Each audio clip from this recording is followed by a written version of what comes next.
오늘의 말씀은 요한복음 3장 22절로 29절 말씀입니다. 제가 봉독해 드리겠습니다. 3장 22절로 29절 말씀입니다. 이후에 예수께서 제자들과 유대 땅으로 가서 거기 함께 유하시며 세례를 주시더라. 요한도 살렘 가까운 에논에서 세례를 주니 거기 물들이 많음이라. 사람들이 와서 세례를 받더라. 요한이 아직 옥에 갇히지 아니하였더라. 이에 요한의 제자 중에서 한 유대인으로 더불어 결례에 대하여 변론되었더니 저희가 요한에게 와서 가로되 랍비여, 선생님과 함께 요단강 저편에 있던 자 곧 선생님이 증거하시던 자가 세례를 주매 사람이 다 그에게로 가더이다.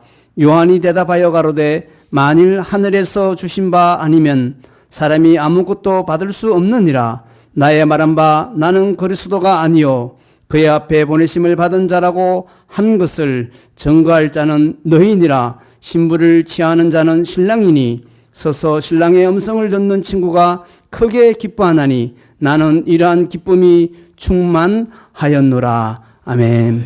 이제 목사님 나오셔서 예물을 위한 기도와 요한복음 이러한 기쁨에 대한 주제로 말씀 전해 주시겠습니다.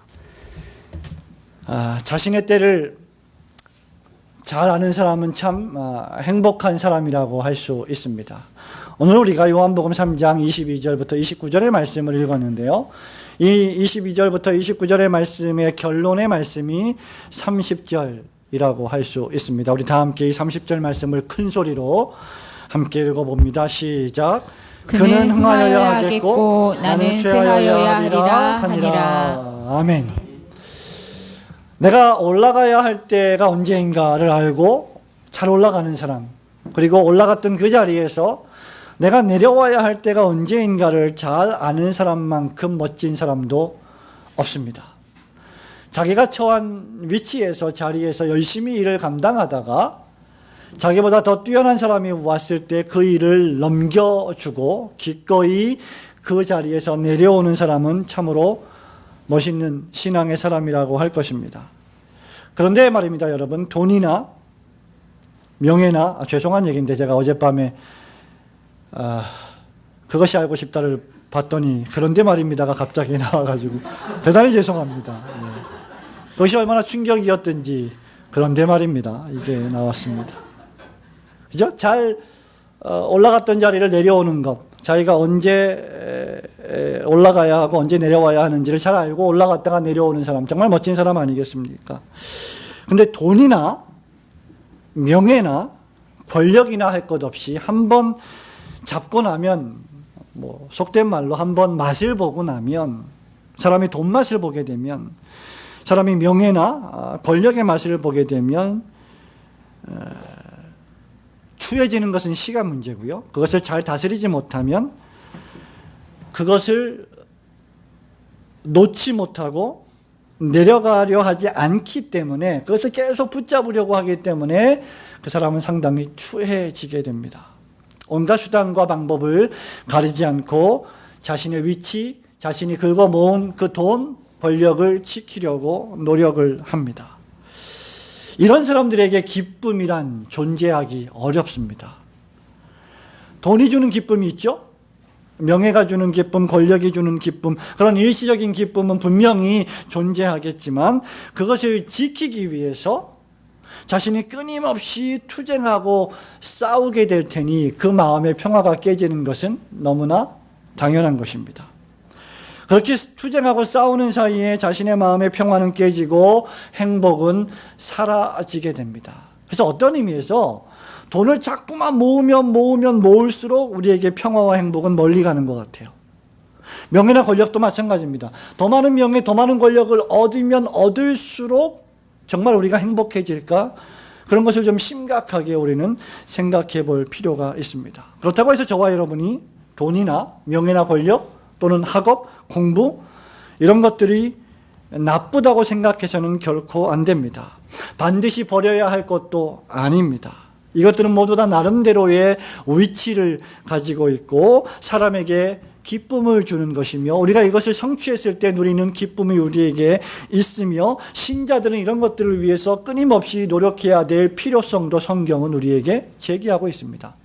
만약에 그렇지 않다면 너희는 게으르지 말고 열심을 품고 일하고 주님을 위해 일하고 열심히 노동하고 일하기 싫거든 먹지도 말라 이런 말씀은 아마 하지 않으셨을 것입니다. 그럼에도 불구하고 신자들은 그런 기쁨보다 좀 더 고차원적인 기쁨을 생각할 수 있어야 합니다. 왜냐하면 사람이 많은 돈을 가지고 많은 명예와 권력을 소유했음에도 불구하고 전혀 기쁘거나 즐겁지 않을 수 있기 때문입니다. 오늘 우리가 읽은 이 본문에 또다시 등장하는 인물이 한 명 있는데 누구죠? 여러분 잘 아시는 대로 2장에서 등장했던 1장에서 등장했던 세례 요한입니다. 이 세례 요한이야말로 사실 가진 게 별로 없었고 명예도 별로 없었고 인기는 좀 있었지 몰라도 권력도 전혀 없었던 어떻게 보면 대단히 위협을 받고 있었던 그런 사람이었지만 그는 기쁨으로 충만했어요. 세례 요한에게는 헤롯 궁전에 있던 헤롯 대왕이 가지지 못했던 기쁨이 있었습니다. 이 기쁨은 사라질 수 없는 기쁨이었고요. 이 기쁨은 돈이나 명예나 권력이 떨어졌을 때 같이 떨어지는 그런 종류의 기쁨이 아니었습니다. 세례 요한은 진정한 기쁨이 무엇인지 잘 알고 있던 사람이었고 그 기쁨을 위해서 자신이 가지고 있는 일시적인 기쁨을 기꺼이 내려놓을 수도 있는 멋진 사람이었습니다. 신자에게 있어서 올고든 교회를 출석하는 저와 여러분에게 있어서 진정한 기쁨이 무엇일까요? 뭐가 나를 기쁘게 할까요? 여러분 자신은 낮추고 예수 그리스도를 높이는 것입니다.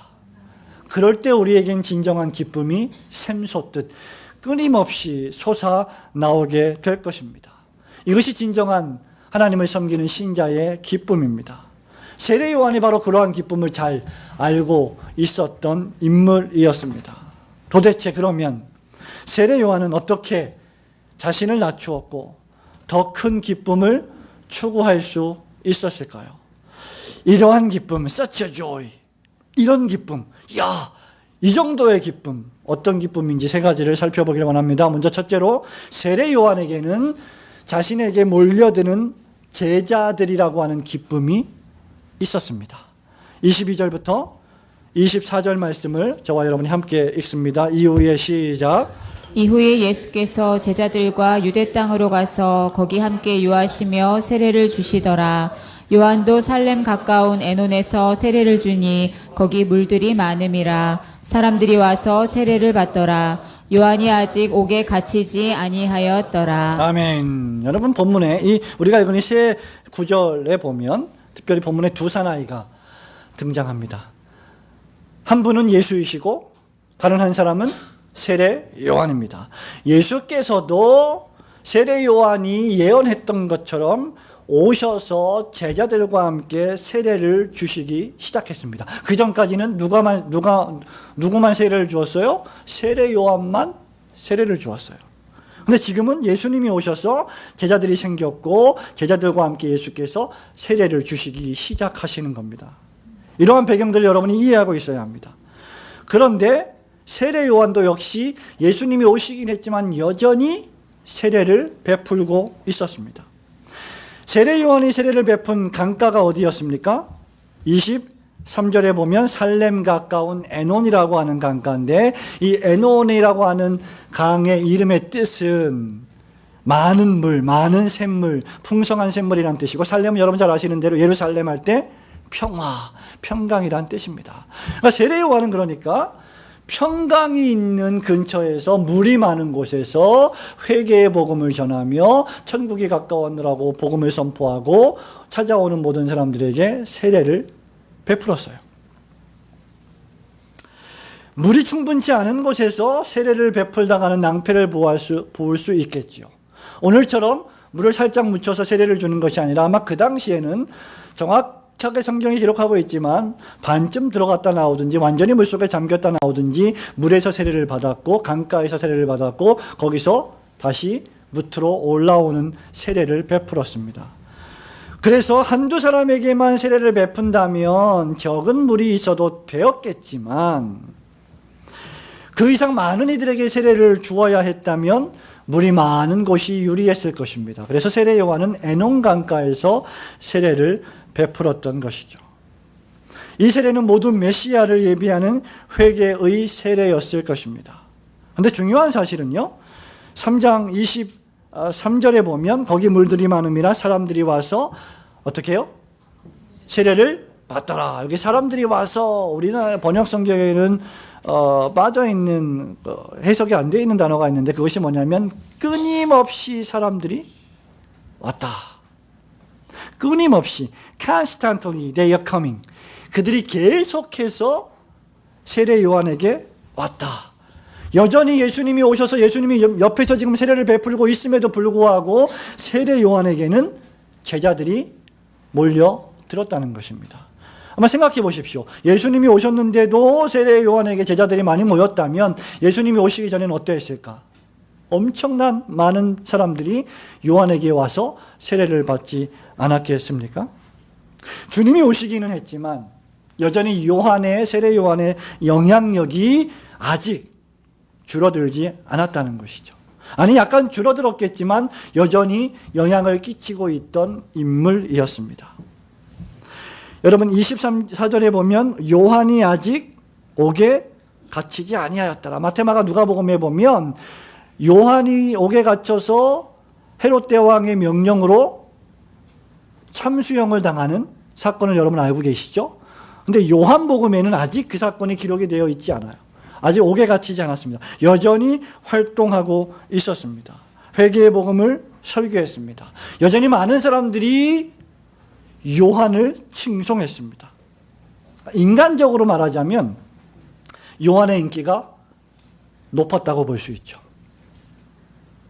요한은 그를 따르는 제자들도 보니까 25절에 쭉 보면 제자들이 찾아와서 요한에게 예수님이 오셔갖고 막 복음을 전하고 세례를 줍니다. 이런 보고를 받는 제자들도 있었습니다. 여전히 제자도 있었고 그의 가르침에 열중하는 청중들도 있었고 오는 사람들마다 세례를 베풀었고 많은 사람들이 강가에 모여 들었습니다. 여러분 이 모든 일들은 일단 하나님께서 불러주셔서 사역을 감당하는 사역자들이 누리는 기쁨입니다. 하나님께서는 우리에게 사역을 맡기실 때 모든 영광은 내가 다 취할 테니 모든 기쁨은 내가 다 취할 테니 너희들은 기계적으로 일만 해라 이렇게 말씀하시지 않습니다. 우리는 사역할 때 보람이 있어요. 우리는 교회를 섬길 때 보람이 있습니다. 우리는 목사로 장로로 교회를 치리할 때 보람과 기쁨을 누립니다. 우리는 성도들이 성장하고 자랄 때, 성도들이 기도하기 시작할 때, 성도들이 헌신하기 시작할 때 우리에게는 기쁨이 충만해집니다. 우리 교사들이 아이들을 가르칠 때, 1월 달에 가르칠 때 12월 연말에 대해서 그 아이들의 믿음이 성장한 모습을 보고 우리는 기뻐하고 즐거워합니다. 그런 기쁨들이 모든 주님이 부르신 사역자들에게 있다는 것입니다. 더 확대해서 이야기하면 주님이 불러주신 모든 그리스도인들에게는 이런 종류의 기쁨이 있다는 거예요. 여러분 지나온 인생들을 생각해 보십시오. 여러분이 복음을 전해서 여러분이 친구들을 전도해서 여러분 이 예배당에 앉아있는 성도들이 있습니까? 아니면 다른 예배당에 앉아있는 성도들이 있습니까? 그들이 우리의 기쁨입니다. 그들이 어떻게 보면 우리의 이렇게 표현해서는 안 될지 모르겠지만 우리의 제자라고 할 수 있을 것입니다. 세례 요한은 비록 하나님으로부터 선택을 받아서 메시아의 길을 예비하는 인물이었지만 그에게도 기쁨이 있었다는 거예요. 예수를 따라가는 길을 슬픈 일이라고만 생각하지 마십시오. 사명을 감당하는 일을 고통스럽다고만 생각해서는 결코 안 됩니다. 물론 어려운 일이 있습니다. 힘든 일이 있습니다. 그러나 그 어려움과 힘든 일은 우리에게 주시는 기쁨과 장차 우리에게 올 영광과 좋게 비교할 수 없는 것입니다. 세례 요한은 기쁨이 있었습니다. 그럼에도 불구하고 세례 요한은 메시아가 아니었습니다. 세례 요한은 주님이 아닙니다. 요한은 사람입니다. 요한은 피조물입니다. 요한은 더 나아가서 누구예요? 하나님께서 오실 메시아의 길을 예비하라고 보내신 하나님의 종입니다. 종, servant. 요한은 그런 의미에서 사명을 감당해야 할 자입니다. 그래서 예수님이 오시면 그의 사명이 어떤 의미에서 완성되는, 그래서 그는 역사의 뒤안길로 사라져야만 되는 사람이었습니다. 영화로 말하자면, 또는 연극으로 말하자면, 영화와 연극에 우리가 배우들이 있잖아요. 어떤 배우들이 있습니까? 여러분 잘 아시는 대로 주연 배우가 있고 조연 배우가 있습니다. 세례 요한은 말하자면 주연은 아닌 거예요. 세례 요한은 주연을 빛나게 하는 조연입니다. 물론 영화나 연극에서는 조연이 연기를 잘해서 일약 주연으로 발탁되는 일도 종종 있고, 우리가 영화를 보다 보면 도대체 누가 주연이고 누가 조연인지도 모르는 이상한 영화도 물론 있습니다만은, 성경에서는 항상 주연은 예수 그리스도이십니다. 요한이 메시아를 대신할 수는 없습니다. 그 어떤 유명한 설교자도 메시아를 대신할 수는 없는 겁니다. 그럼에도 요한은 그것을 불평하지 않았습니다. 그렇기 때문에 우리의 사역의 내용이나 결과로 인해서 우리의 기쁨이 좌우될 필요가 전혀 없는 것입니다. 요한복음에 가장 자주 중요하게 반복되는 단어 가운데 하나가 생명이에요. 믿음과 생명. 믿음이 있는 자, 생명이 있는 자는 사역자에게 주시는 기쁨의 종류나 강도에 따라서 좌지우지 흔들리지 않는 사람이라는 거죠. 예수 그리스도라고 하는 생명, 예수를 믿는 믿음이라고 하는 그 믿음을 내가 소유했다면 나에게 얼마나 많은 제자가 오든지, 나에게 얼마나 많은 제자가 떨어져 나가든지 관계없이 그는 기쁨으로 충만한 사람이라는 거예요. 생각해 보십시오. 두 번째 대지에서 제가 말씀드리겠습니다마는, 세례 요한은 분명히 예수님의 오심으로 말미암아 타격을 입었을 것입니다. 외적으로 보자면 그에게 왔던 많은 제자들이 이제는 예수님에게로 옮겨갔기 때문입니다. 여러분, 이것을 우리 교회에 한번 대입을 해보십시오. 여러분의 삶에 한번 대입을 해보십시오. 우리가 교회를 개척하고 교회를 지금 3년째 목양을 하고 있는데, 여러분은 과연 교회 성도들이 한 가정, 두 가정, 더 많은 가정이 오면 기뻐하시고, 가정들이 더 이상 오지 않으면 기뻐하지 않으십니까? 만일 그런 정도의 기쁨이라고 하면 우리는 주님의 생명을 오해하고 있는 것입니다. 우리에게 얼마나 많은 성도들이 모이든지 모이지 않든지 관계없이 주님의 생명, 주님의 믿음은 변하지 않는 것입니다. 그렇기 때문에 주님이 사람을 보내주시면 우리는 감사하고, 주님의 사람을 아직 보내주시지 아니하면 우리는 믿음으로 인내하고 기도하는 것이죠. 그것이 진정한 신자의 기쁨입니다.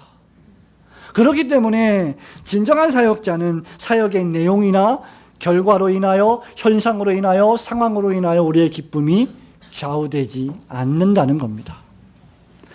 인생을 살아가다 보면, 교회를 목양하다 보면 항상 내 마음에 주단을 깔고 노랫가사처럼 우리 앞에 장밋빛만 있는 것이 아니고, 우리 앞에 카페트만 깔려 있는 것이 아니고, 우리 앞에 항상 행복한 길만 열려 있는 것은 아닙니다. 폭풍우도 몰아치고 주님이 함께 하시지만 파도도 밀려 들어오고 환난도 있고 어려움도 있고 시험도 있고 유혹도 있습니다. 그러나 그 모든 것들 때문에 우리의 기쁨이 좌우되지 않는다는 것입니다. 분명 주님이 오시기 전에 세례 요한의 영향력이나 인기는 더욱 컸을 것입니다. 그러나 이제 주님이 오시자 많은 제자들이 요한을 버리고 주님을 따랐습니다. 그러나 요한이 그것 때문에 에이구, 이제 나는 끝났구나, 난 이제 그만하자, 낙심하고 사역을 포기하지 않았습니다. 그는 계속해서 에논 강가에서 회개의 세례를 베풀었습니다.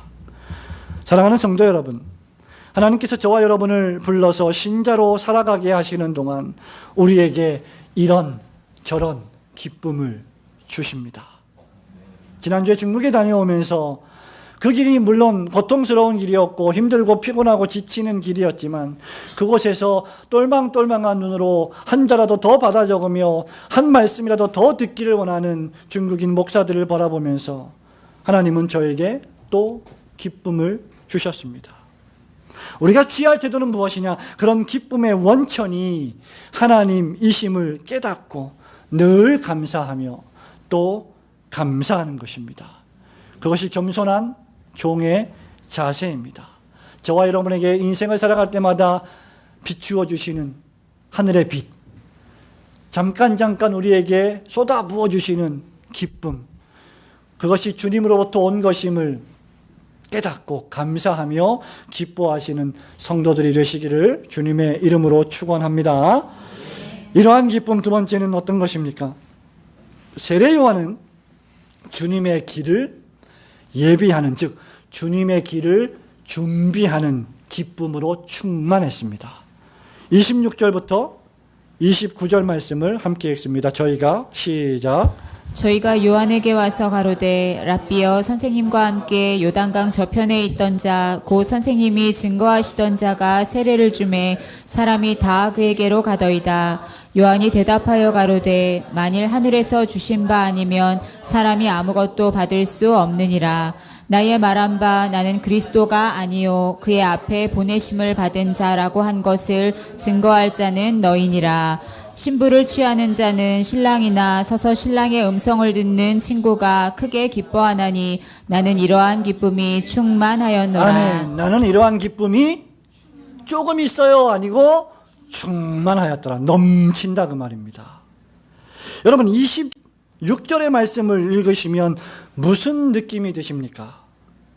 사단이 가장 잘 사용하는 방법 가운데 하나를 지금 요한의 제자들에게 사단 마귀가 충동질하고 있음을 우리는 보아야 합니다. 요한의 제자들이 요한에게 충동질하는 순간 앞서 이야기한 하나님께서 세례 요한에게 주신 사역자로서의 기쁨이 흔들릴 위기에 처해 있게 된 것이죠. 겸손한 요한의 종의 자세가 마구마구 흔들릴 뻔했던 위기의 순간입니다. 그의 평화, 그의 기쁨이 깨질 위기에 처해 있었습니다. 우리는 종종 신앙생활을 할 때 뿐만 아니라 자연인들도 세상에서 일상생활을 살아갈 때 이러한 종류의 불합리한 고발 속에서 흔들리게 됩니다. 잘 살아가고 있음에도 불구하고 옆에서 자꾸 충동질을 하죠. 아무 문제 없이 살아가고 있음에도 불구하고 내 친구가, 나를 아는 사람이 옆에서 자꾸 기름을 붓고 거기다 불을 붙이고 또 기름을 붓습니다. 이것은 사탄이 아주 즐겨 사용하는 방식입니다. 무슨 말입니까? 비교해서, 사람과 사람을 비교해서 상대적 박탈감을 느끼게 만드는 겁니다. 여러분, 수많은 사람들이 이러한 상대적 박탈감에 빠져서 자신의 인생을 대단히 절망스럽고 수치스럽게 만드는 경우가 있음을 우리는 보고 있고, 저와 여러분도 이러한 삶의 순간들이 있었음을 고백할 수 있을 것입니다. 아, 이 사람과 비교해서 당신은 너무 불행해요. 야, 너는 저쪽 집안으로 태어났으면 이렇게 불행한 삶을 살지 않았을 텐데, 니네 부모가 저런 사람이었다면 야, 너는 정말 훌륭한 사람이 되었을 텐데, 아, 저 사람이 당신보다 훨씬 더 행복하고 나은 삶을 사는군요. 이렇게 우리 주변에서 충동질합니다. 여러분, 이런 유혹을 이길 수 있는 유일한 길은 무엇입니까? 내 자신의 영광이 아니라 하나님 자신의 영광을 구하는 길뿐입니다. 지금 세례 요한의 제자들은 대단히 불편한 감정을 느꼈을 것입니다. 아마 그들은 요한에게 이렇게 말했을 것입니다. 선생님이요, 거 보십시오. 기껏 우리가 길 다 닦아놓고 말이야 예비했더니 지금 예수님 오셔갖고 영광을 홀로 다 받으시고 있네요. 지금 어떻게 보면 세례 요한의 제자들은 주님의 길을 예비하는 데는 안중에 없고 일종의 원조 논쟁을 하고 있는 것 같아요. 무슨 말입니까? 우리가 먼저 세례를 베풀지 않았습니까? 세례 요한 선생이요. 우리가 먼저 회개의 복음을 전하지 않았습니까? 맞죠? 예수님보다 분명히 먼저 세례 요한이 와서 회개하라. 천국에 가까웠다. 이 독사의 자식들아. 라고 설교하고 복음을 전했습니다. 그런데 지금 수많은 제자들이 누구에게로 갑니까? 예수에게로 이동하고 있어요. 한때 요한의 제자들이었던, 지금 26절, 27절 그 말이 그 말입니다. 한때 요한의 제자였던 사람들이 26절 끝에 뭐라 그랬어요? 뭐라 그랬어요? 다 그에게로 가니라. 어떻게 해요? 누가? 다. 거의 다. 끊임없이 세례 요한에게도 제자들이 오기는 왔지만 거의 다 글로 갔다. 그 말은 무슨 말이냐? 상당한 제자들을 빼앗겼다는 겁니다. 지금 세례 요한의 제자들의 입장에서는. 얼마나 불공평합니까? 세례 베푸는 것은 우리가 먼저 했는데 지금 예수께서 모든 사람들이 다 예수께로 지금 가고 있네요. 에이고, 이렇게 한숨을 쉬고 있는 겁니다. 여러분, 지금 우리는 세례 요한의 제자들의 감정을 생각해 볼 필요가 있습니다. 그리고 이러한 감정들이 바로 저와 여러분의 감정들임을 생각해야 합니다. 인간은 어떤 존재입니까? 저와 여러분은 어떤 존재입니까? 여러 가지로 정리할 수 있겠지만 그 중에 하나가 교만입니다. 교만이라고 하는 것은 인간의 보편적인 현상이에요. 특히 죄인들에게는 교만이 넘쳐납니다. 죄인들에게 나타나는 공통적인 현상은 바로 교만입니다. 지금 제자들은 세례 요한의 평판을 걱정하고 있는 것이죠. 이렇게 많은 제자들이 모여들었었는데 예수께서 오시니 다 글로 가니 이제 세례 요한의 평판이 자꾸 무너지고 있구나. 그렇게 변호하고 있지만 실은 이 제자들은 자기 자신들의 평판이 무너지고 있음을 불편하게 생각한 겁니다. 우리는 이 정도 대접을 받아야 하는데, 우리는 이 정도 인기를 누려야 하는데 지금 그 대접과 그 인기가 옮겨가고 있구나. 불편한 것이죠. 나보다 저 사람이 더 많은 인기를 누리고, 나보다 저 사람이 더 많은 대우를 받고, 나보다 저 사람이 훨씬 더 사랑을 많이 받으면 우리는 불편해합니다. 우리는 그 꼴을 보아내지 못합니다. 왜? 우리가 죄인이기 때문입니다. 저와 여러분에게는 저 사람보다는 내가 그래도 좀 더 괜찮고 크고 중요한 사람이라고 하는 교만한 생각이 깔려있기 때문입니다. 제발 기억하십시오. 저와 여러분은 허물과 죄로 죽었던 사람들입니다. 그 무엇도 주님에게 요구할, 청구할 권리가 없는 자들입니다. 그렇기 때문에 지금 이 제자들의 26절의 이 분노는 정당한 분노가 아닙니다. 얼마나 짜증 섞인 뉘앙스로 26절에서 말하고 있습니까? 바로 이러한 충동질 속에서 세례 요한이 피가 거꾸로 솟지 않는다는 것은 대단히 놀라운 사람이라고 우리가 평가하게 되는 대목입니다. 저와 여러분이 이런 소리를 들을 때 그분 그럴 만한 분이야. 그분은 대접을 받을 만한 분이야. 그분은 나보다 훨씬 실력이 뛰어난 분이야. 이렇게 말은 하지만 속은 나도 그 정도는 되는데, 나도 충분히 그런 대우를 받아야 될 만한 사람인데 라고 생각하지 않으십니까? 사실 요한의 제자들은 요한이 증거하시는 예수님에 대하여 수시로 들었을 거 아닙니까? 왜? 세례 요한이 자신을 보내신 하나님을 너무 잘 알고 있었고, 자신의 사명이 요한복음 우리가 1장에서 본 것처럼 메시아의 길을 평탄케 하고 예비하는 사명이라는 것을 너무나 잘 알고 있었기 때문에 세례 요한이 입을 열어서 설교할 때마다, 가르칠 때마다 제자들은 수없이 그 말씀을 들었을 거예요. 그런데 그래 놓고도 지금 요한의 제자들은 속된 말로 헛소리를 하고 있는 겁니다. 저와 여러분과 얼마나 비슷한 모습입니까? 우리가 그토록 주님의 영광, 하나님의 영광 높인다고 하면서 조금만 내 영광이 손상되면, 조금만 나의 자존심을 건드리면 우리는 바로 하고 떨고 못 참아냅니다. 그렇게 많이 주님의 메시아로서의, 오실 메시아로서의 주님의 음성을, 주님의 소식을 들었음에도 불구하고 지금 이 순간은 세례 요한과 예수 그리스도를 경쟁자로 놓고 대립시키고 있는 요한의 제자들의 모습을 생각해 보십시오. 야, 저 교회보다는 우리 교회에 더 많은 사람들이 와야 하는데, 여러분,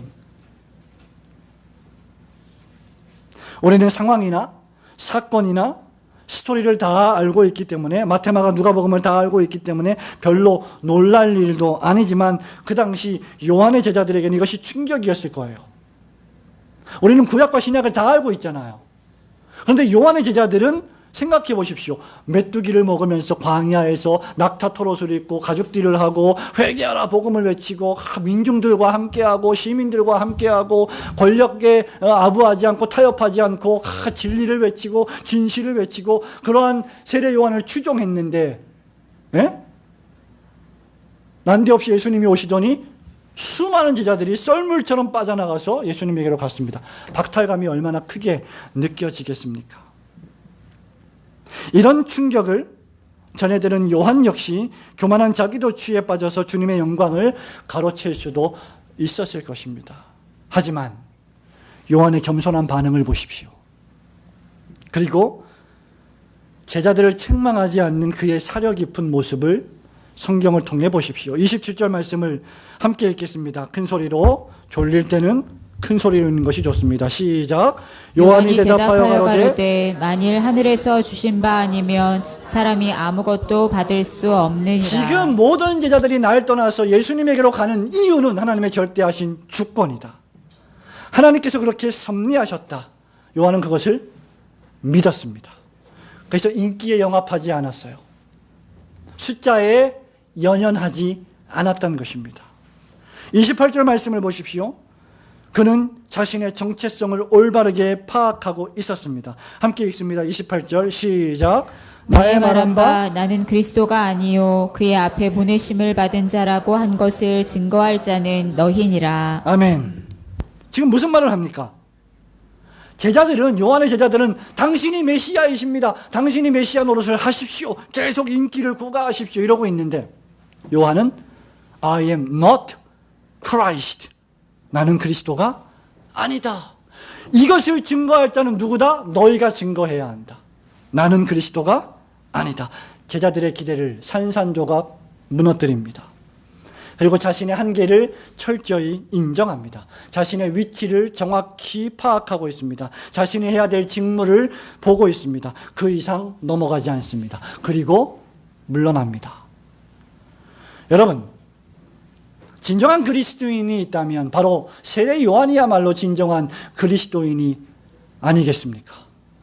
기득권을 놓지 않고 모든 것을 다 가지려고 하면서 여전히 그리스도의 제자가 되고 여전히 자기 십자가를 지지 않고 자기를 부인하지 않는다면 그가 어떻게 그리스도인이겠습니까? 신자가 어떤 사람입니까? 부르심에 합당하게 살아가는 사람들입니다. 부르심을 잊어버리면 내 마음대로 살아갑니다. 세례 요한은 하나님이 날 부르셔서 광야에 두셨고 이 광야에서 오실 메시아의 길을 예비하라고 설교하라고 선포하라고 하신 것을 믿었고 그 부르심을 이해했습니다. 그래서 자기 마음대로 자기가 영광을 취하며 살지 않고 주님의 영광을 위하여 살았습니다. 부르심을 잊어버리면 주의 길을 예비하기는커녕 평생 자신의 길만 예비하다가 멸망당할지도 모릅니다. 얼마나 수많은 사람들이 주님의 오심을 예비하지 않고 자신의 생명을 위하여, 목숨을 위하여, 먹고 마시고 입을 것을 위하여 힘쓰고 애쓰다가 멸망에 빠집니까? 이런 사람들을 바울은 경고했습니다. 디모데전서 6장 5절에서 진리를 잃어버려 경건을 이익의 방편으로 사용하는 자들이다. 진리를 잃어버려 부르심을 망각하여 예수 그리스도를 놓쳐버려 메시아를 잃어버려서 종교 생활을, 교회 생활을 자신의 삶의 이익의 수단으로 사용하는 사람들, 생명이 없는 사람들입니다. 믿음이 없는 사람들입니다. 에베소서 4장 11절에서 바울이 말합니다. 그러므로 주 안에서 갇힌 내가 너희를 권하노니 너희가 부르심을 입은 부름에 그 다음 말씀 합당하게 행하여.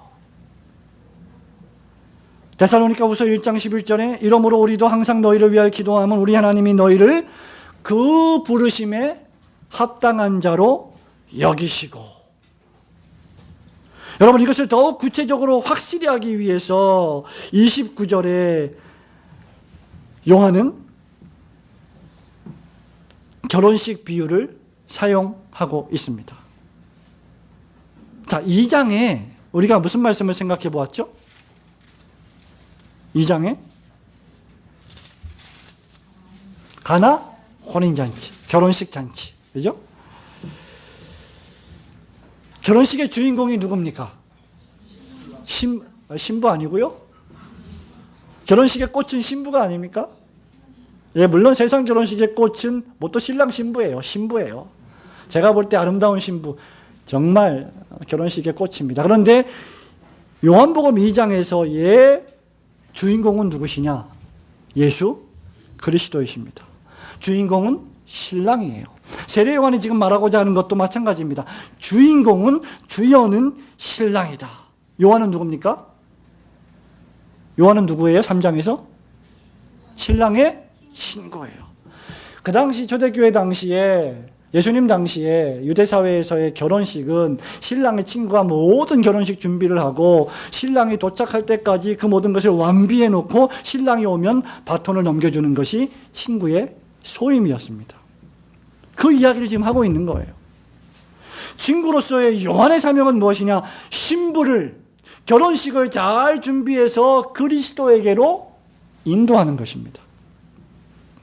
이 사건이 있을 때 아직 교회가 완전히 확립되지 않은 것은 사실이지만 오순절 성령 강림으로 시작될 위대한 그리스도의 몸된 교회, 그리스도의 신부인 것을 우리가 예상하는 것은 어려운 일이 아닙니다. 말하자면 세례 요한의 사명은 이 신부를, 이 교회를, 그리스도의 신령한 집으로 지어져가는 몸된 교회, 이 교회를, 이 신부를 취하실 신랑에게 인도하는 것입니다. 교회인 신부를 정결하게 갖추어 신랑 되신 그리스도께 안기는 것입니다.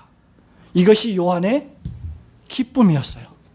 내가 잘 먹고 잘 살기 위해서 신앙생활하는 것이 아니라, 내가 잘 먹고 잘 살기 위해서 목양을 하는 것이 아니라, 우리가 잘 먹고 잘 살기 위해서 교회를 사역하는 것이 아니라 그리스도, 신랑 되신 그리스도에게 신부를, 교회를 점없고 흠없이 거룩하게 인도하게 하기 위해서 우리는 그 사명을 감당하는 것입니다. 그것이 우리의 기쁨이라는 거예요. 그래서 이것 때문에 우리가 힘든 일도 서로 합심해서 극복해 나가고, 헌신도 하고, 교회에 어려운 일이 있을 때 물질로 돕기도 하고, 여러 가지 일들을, 사명을 감당하는 것입니다.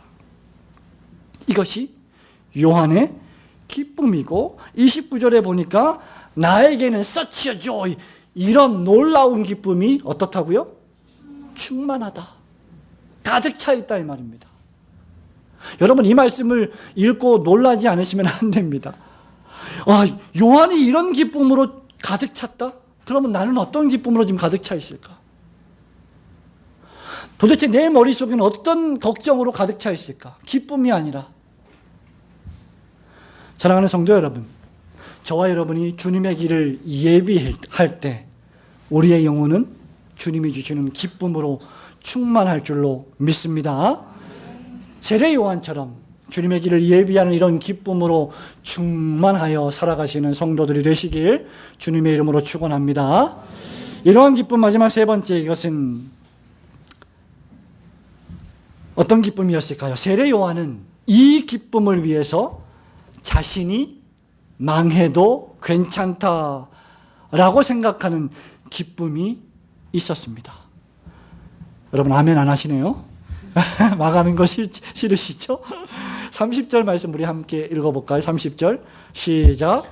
그는 흥하여야 하겠고 나는 쇠하여야 하리라 하니라. 아멘. 이 말씀은 요한의 어떻게 보면 신앙 대헌장이라 그럴까요?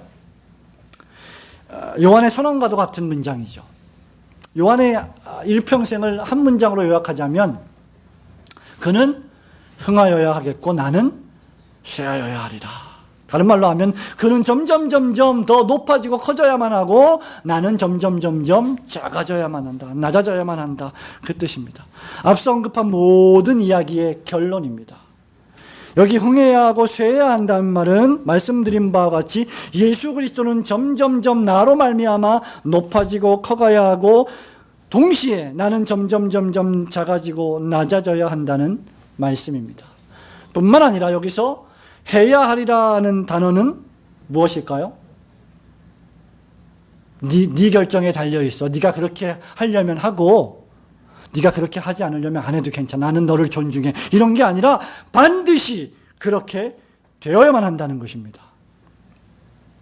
선택사항이 아니라 의무사항이에요. 우리가 자녀들을 기를 때 자녀들한테 자녀들의 인격과 의지를 존중해서 그래 이건 네가 결정할 수 있는 문제야. 나는 네 결정을 존중해. 네가 결정해라. 네가 기도해보고 네가 생각해라. 이렇게 선택조항으로 맡길 수도 있는 문제가 있지만 어떤 경우에는 필수사항들이 있어요. 이거는 자녀들이 선택할 수 있는 게 아니라 당연히 마땅히 해야 될 일입니다. 부모와 자녀가 동시에 모두가 다 해야 될 일입니다. 그 중에 하나가 무엇입니까? 하나님을 경외하는 것입니다. 하나님을 예배하는 것입니다. 이거는 선택조항이 아니에요. 우리의 전 존재의 의미입니다. 기분 좋으면 예배당 나와서 예배 드리고 조금 어느 김집사, 이집사, 박집사 그럼 성을 얘기하면 안 되는데 좀 기분 나쁘게 하면 아유 그 친구 보기 싫어서 이런 정도가 아니라는 거예요. 이런 게 아닙니다. 여기 박집사, 김집사, 이집사 다 계시네. 어떻게 있는 분들만 얘기를 할까? 없는 분을 얘기해야 되는데.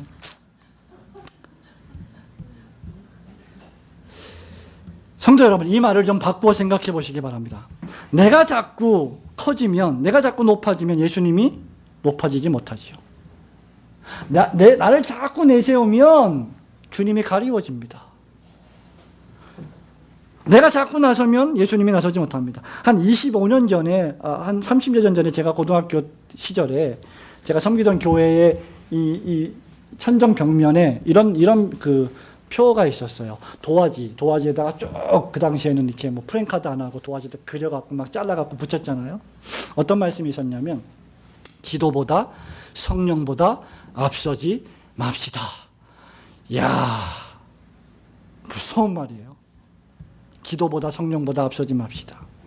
자꾸 내 생각이 앞서고 내 판단이 앞서고 계시의 말씀보다 자신의 논리를 앞세우면 예수님이 역사하시기가 힘들다는 거죠. 내가 자꾸 커지고 교만해지면 예수께서 우리를 가르치시기가 힘듭니다. 생각해 보세요. 과외를 하는데 선생님이 가르치잖아요. 근데 과외를 배우는 학생이 선생님 그거 아니잖아요. 껄렁껄렁하게 말이야. 내 생각에 이건데요. 말도 안 되는 논리를 자꾸 따지면 가르치고 싶겠습니까? 너 아니어도 내가 가르칠 제자가 많다. 버리지 않겠습니까? 어서 아멘이 왜 나옵니까 거기서? 우리가 자꾸 교만해지면 겸손하게 무엇인가 배우려고 하지 않으면 예수님의 가르침을 받기가 어렵습니다. 그래서 여러분 바리새인이 아니라 죄인 세리가 주님의 가르침을 받고 의롭다함을 받고 내려갔어요. 예수님이 흥하고 예수님이 커지시고 높아지시려면 저와 여러분이 낮아져야 합니다. 종종 교회 안에 이런 사람들이 있어요. 교회를 좀 왔다 갔다 하는 사람들, 이런 사람들이 있습니다. 목사님, 제가 좀 성공하면 그때 와서 하나님 섬기겠습니다. 아닙니다. 그런 분들은 성공하면 주님 못 섬깁니다. 지금 당장 섬겨야 합니다. 지금 섬기지 못하면 나중에는 형편이 더 어려워집니다. 사실 여러분, 나는 쇠하여야 하리라 하는 말은 좀 심한 거 아닙니까? 다른 말로 표현하자면 나는 망해야 할 것이다 그 말이에요. 지금 세례 요한의 말이. 나는 파산해야 할 것이다 뭐 그런 뜻입니다. 실제로 세례 요한의 생애를 보십시오. 여러분이 복음서를 읽으셨잖아요. 세례 요한의 말로가 어떻게 되었습니까? 왜 목이 잘렸어요? 우리 주일학교 친구들 왜 목이 잘렸어요?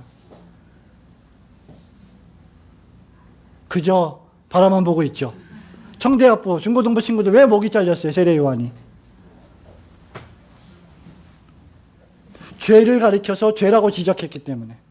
헤롯 대왕이 범한 죄를 죄라고 지적하니까, 바른 말을 하니까 목이 잘린 거예요. 세례 요한의 말로가 그랬습니다. 자, 생각해 보세요. 하나님이 보내셨어요. 주님의 길을 예비해라. 광야에서 살아라. 메뚜기와 석청을 먹어라. 거칠게 살아라. 세상과 타협하지 말아라. 순종 다 했어요. 그런데 마지막이 어땠습니까? 이런 하나님이라면 여러분 믿으시겠어요? 여러분 솔직히 한번 자문해 보십시오. 내가 하나님을 믿는데 하나님이 나에게 맡기신 소명을 내가 감당하는데 내가 죽어요. 내가 고난을 당해요. 내가 힘들어요. 그러면 여러분 믿으시겠어요? 젊은 청년, 그토록 고독했던 청년 설교자 요한, 메뚜기와 석청을 먹고 가족들을 데리고 권력과 야합하지 않고 고관 대작들과 술 마시며 타협하지 않고 광야에서 회개하라 천국에 가까웠니라고 복음을 외쳤던 요한, 주님의 길을 예비했던 요한, 그의 결말이 참수형이었습니다. 그런데 요한이 뭐라고 말합니까? 그는 흥하여야 하겠고 나는 쇠하여야 하리라. 나중에 여러분 요한처럼 이러한 상황이 여러분에게 닥치면 여러분도 요한처럼 이렇게 고백할 수 있습니까? 저는 이런 요한을 이해하지 못합니다. 혹시 여러분 중에 목사님 저는 이런 요한을 절대 이해할 수 없습니다. 아니 요한을 세례 요한을 이렇게 대하신 하나님을 저는 이해하지 못합니다라고 말씀하시는 분이 혹 계십니까? 이 정도 순종하고 섬겼으면 사도 바울도 그랬지만 하나님이 좀 요한에게 좀 축복을 해주셔야 되는 거 아닙니까? 그의 말년은 좀 행복하게 해주셔야 되는 거 아닙니까? 제가 20년, 30년, 40년 주님을 섬겼는데 성전을 내가 건축을 했는데 수없이 많은 선교 헌금을 했는데 왜 내 삶은 이렇게 힘들고 어렵습니까? 이거 불공평한 거 아닙니까? 좀 좋은 자리도 좀 주시고 말년도 좀 행복하게 하시고 좋은 음식과 음료로 여가를 좀 즐기게 하시고 좀 휴가도 좀 보내주시고 세계 여행도 좀 보내주시고 이러셔야 맞지요. 목배임을 당하게 하시다니요. 저와 여러분의 말년이 과연 이렇다면 그래도 저와 여러분은 주님을 섬길까요? 저와 여러분의 말년이 이러하다면 과연 하나님을 예배할 성도가 몇이나 있겠습니까? 그런데 요한은 지금 바로 정확히 그것을 말하고 있는 겁니다. 그는 흥하여야 하겠고 나는 쇠하여야 하리라. 세례 요한은 자신의 신분, 자신의 위치, 자신의 능력, 자신의 가르침이 무엇인지 잘 알고 있었습니다. 이 모든 것이 다 하나님께서 주신 것이다. 모든 것이 은혜이다. 은혜 위에 은혜다. 내가 목배임을 당하는 것도 하나님의 은혜다. 그는 이렇게 고백하고 있는 거예요. 사도 바울의 말씀이 떠오르지 않으십니까? 빌립보서 1장 20절에 나의 간절한 기대와 소망을 따라 아무 일이든지 부끄럽지 아니하고 오직 전과 같이 이제도 온전히 담대하여 살든지 죽든지 내 몸에서 그리스도가 존귀히 되게 하려 하나니 이는 내게 사는 것이 그리스도니 죽는 것도 유익함이니라. 고난받는 것도 유익하다 그 말입니다. 로마서 14장 7절에서 무슨 말을 하고 있습니까? 바울이 우리 중에 누구든지 자기를 위하여 사는 자가 없고 자기를 위하여 죽는 자도 없도다. 우리가 살아도 주를 위하여 살고 죽어도 주를 위하여 죽나니 그러므로 사나 죽나 우리가 주의 것이로다. 이를 위하여 그리스도께서 죽었다가 다시 살으셨으니 곧 죽은 자와 산 자의 주가 되려 하심이니라. 믿으시기를 축원합니다. 아더 핑크 목사님은 이것을 가리켜서 복된 자기 희생이다라고 불렀습니다. 그런데 여러분, 저는 이 말에도 어떻게 보면 동의하기가 어렵습니다. 자기 희생이다. 우리가 희생할 것이 무엇이 있습니까? 허물과 죄로 죽어버린 저와 여러분이 무엇을 과연 하나님 앞에 희생한다는 말입니까? 다 하나님의 은혜이고 다 하나님이 주신 것인데 뭘 우리가 하나님께 드려서 희생할 것이 있다고 자랑할 수가 있겠습니까? 그저 그죠? 주님이 흥하시면 됩니다. 그것으로 만족하는 삶입니다. 과연 여러분의 삶은 자신을 위한 삶이십니까? 아니면 주님을 위한 삶이십니까? 그리스도께서 흥해질 수만 있다면, 부활을 소망하면, 그럴 수만 있다면 다시 살아날 것을 소망하며 그것을 목적하고 살아가시는 성도들이 되시기를 주님의 이름으로 축원합니다. 성도 여러분, 말씀을 맺습니다. 사실 이런 기쁨은 기적과도 같습니다. 2장에 1절부터 무슨 말씀이 있다고 했죠? 가나 혼인잔치. 3장 초반에 무슨 말씀이 있습니까? 니고데모의 중생사건. 이 두 가지 다 뭐예요? 물과 포도주를 만드는 것, 어머니 모태에 들어갔다 나오는 것 전부 다 불가능한 일입니다. 가능하지 않아요. 기쁨이 없는 일입니다. 기쁨이 떨어진 거예요. 우리 인생이 그렇습니다. 혼인잔치에서는 기쁨이 떨어졌고, 니고데모는 중생하지 아니하면, 거듭나지 아니하면 하나님 나라를 볼 수도 없고 들어갈 수는 더더욱 없다. 못합니다. 세례 요한이 이 기쁨을 경험한 것이죠. 자연인이 할 수 없는 그 기쁨을 성령을 통하여 세례 요한은 경험한 것입니다. 그리고 하나님 나라를 본 것입니다. 그리고 하나님 나라를 들어가기 위하여 진리를 외쳤고 그 진리의 말씀 때문에 목배임을 당한 것입니다. 그래서 그는 기쁨이 충만하다라고 고백할 수 있었던 것입니다.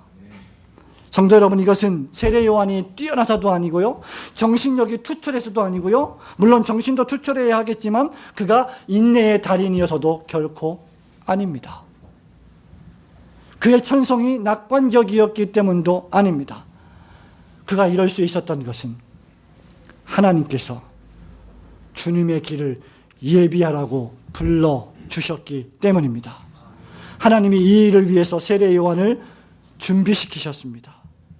이 기쁨이 기적이기는 하지만 그래서 우연이 아닙니다. 이 기쁨은 하나님의 은혜요, 은총의 선물입니다. 그렇기 때문에, 바로 그런 이유 때문에 우리에게 근심조차도 기쁨이 되는 것입니다. 너희가 여러 가지 일들로 인하여 잠시 근심하지 않을 수 없게 되었으나 기뻐하고 즐거워하라. 하늘에서 너희의 상이 큼이라. 사랑하는 성도 여러분, 여러분의 삶에 만족하시기를 축원합니다. 여러분의 친구가 신랑 대신 그리스도 예수이심에 감사하시기를 축원합니다. 이런 기쁨은 다른 사람에게서 오지 않고 세상에서 오지 않고 오직 예수 그리스도 안에서만 발견될 수 있음을 굳게 믿고 그분을 뜨겁게 사랑하시며 그분 안에서 늘 기쁨으로 충만한 성도들이 되시기를 주님의 이름으로 축원합니다. 아멘.